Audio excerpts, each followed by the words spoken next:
अरे मम्मी, दिवाली का मौका है। कोई तो मैसेज बताओ, कुछ तो लिखा होगा बुक में।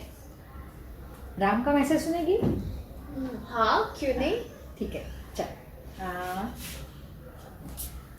राम का मैसेज है, वो क्या कहते हैं कि पहले मेरे आगे श्री लगाना तुम बंद करो। तूने बोला ना कि श्री राम ही बोलते हैं हम, है ना? तो वो क्या बोलते हैं कि पहले पहले तुम श्री मेरे आगे लगाना बंद करो।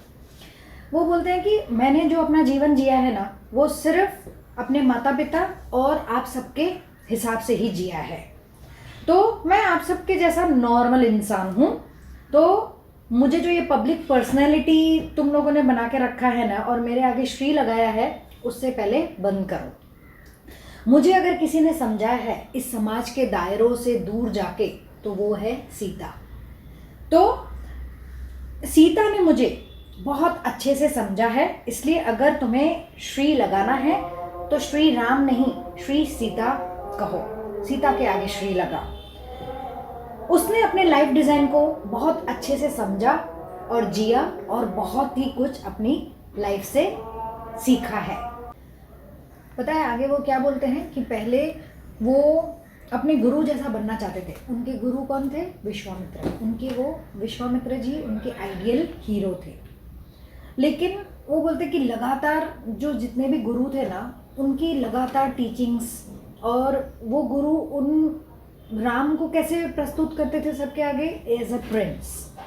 तो आप सब लोगों ने भी मुझे एज अ प्रिंस ही प्रस्तुत किया है।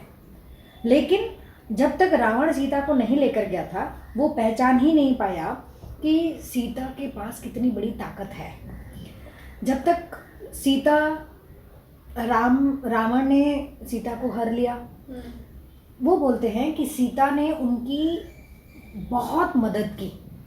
मानसिक तौर पर उसने उसको समझाया कि तुम एक आइडियल प्रिंस भी हो और एक आइडियल मेडिटेटर भी हो। आगे वो ये भी बताते हैं कि जब रावण सीता को लेकर गया, तभी ही मैं अपनी लाइफ डिज़ाइन को जान पाया। किसके माध्यम से? ध्यान के माध्यम से, मेडिटेशन के माध्यम से वो जान पाया कि मेरी लाइफ डिज़ाइन क्या है। तो एज अ मेडिटेटर मैंने अपने लेसन्स को समझा, और धीरे धीरे करके मेरे जीवन के क्या पार्ट हैं, मुझे क्या सीखना है, मेरा लाइफ डिज़ाइन क्या है, उसके माध्यम से, मेडिटेशन के माध्यम से मैंने ये जानने की कोशिश की। और अब मुझे समझ आ रहा है कि मुझे एक sincere, obedient man, perfect man, husband, brother मैं हूँ। मुझे अपने लाइफ लेसन्स समझ आ रहे हैं। अब राम अपना मैसेज दे रहे हैं। पहला मैसेज क्या दे रहे हैं कि लर्न एवरीथिंग इन लाइफ, तुम जीवन में सब कुछ सीखो।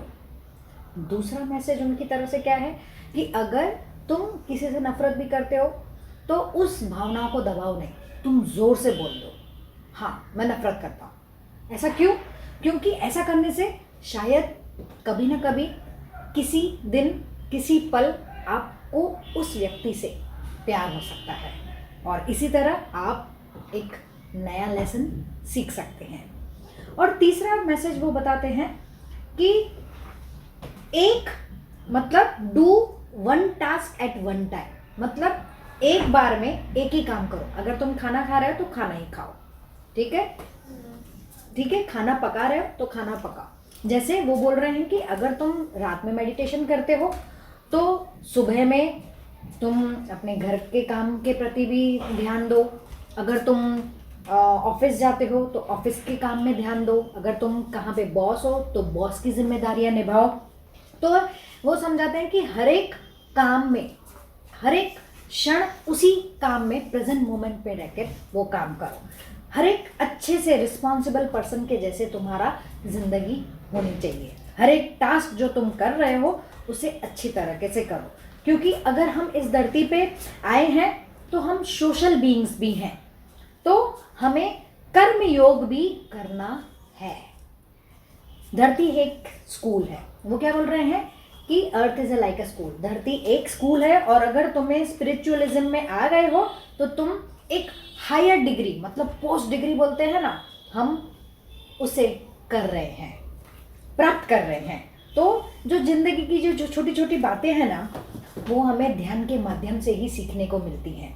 और पता है हमारे पत्री सर के बारे में वो क्या बोलते हैं कि जैसे पत्री सर सबको मेडिटेशन सिखा रहे हैं और मास्टर बना रहे हैं, डिसाइपल्स नहीं बना रहे हैं, तो तुम्हारा भी फर्ज यही है कि तुम भी आगे मास्टर बनाओ, तुम भी आगे ध्यान सिखाओ, मास्टर्स बनाओ जैसे पत्री सर बना रहे हैं। और लास्ट वो क्या बोल रहे हैं कि जब भी तुम मुझे याद कर रहे हो तो रावण को भी याद करो। क्यों ऐसा? ऐसा इसलिए क्योंकि वो बोल रहे हैं कि जैसे उन्होंने बोला था ना कि ज़ोर ज़ोर से, जैसे ही हमने कहना स्टार्ट किया था कि रावण ऐसा है, रावण वैसा है, रावण वैसा है, लेकिन कहीं ना कहीं हमने ये भी जाना है कि रावण भी कितना बड़ा शक्तिशाली था, उसके पास कितनी बड़ी ताकत थी, वो कितना उच्च कोटि का मेडिटेटर भी था, है ना।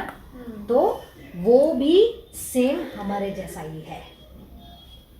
ठीक है बेटा, अभी समझ में आया? मैसेज अच्छा था। अच्छा था ना, बहुत, मुझे भी बहुत अच्छा लगा ये। ठीक है।